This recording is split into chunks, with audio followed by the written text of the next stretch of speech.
చిన్న పిల్లవాడి నుంచి పండు ముసలి వరకు కూడా మా తెలంగాణ మాకు కావాలంతే, మాట్లాడదేం లేదు అనే పద్ధతికి ఇలా తెలంగాణ సమాజం తయారైంది.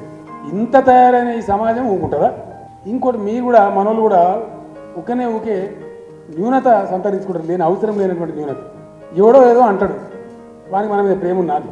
ఎవడో ఆంధ్ర పేపర్ వాడు రాస్తాడు, కేసీఆర్ మౌనం వెనుక ఆంతర్యం ఏమిటి, వానికి నా మీద ఉద్యమం మీద ప్రేమ రాస్తాడు.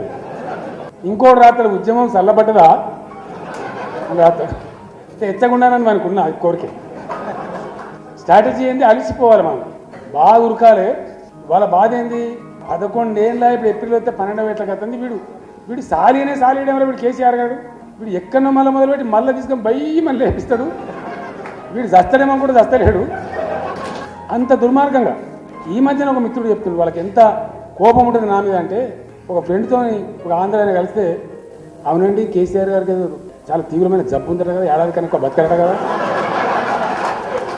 ఆ స్నేహితుడు తిట్టచ్చాడు బాగా, ముండా బుద్ధి లేదు, సిపాయి అయితే బతికించి కొట్టాడు కానీ చచ్చిపోమని కొడతా అవునండి దరిద్రుడా అంటే. ఏడాది రూపాయలు మన కేసీఆర్ పీక్తే బాగుండే అన్నట్టు.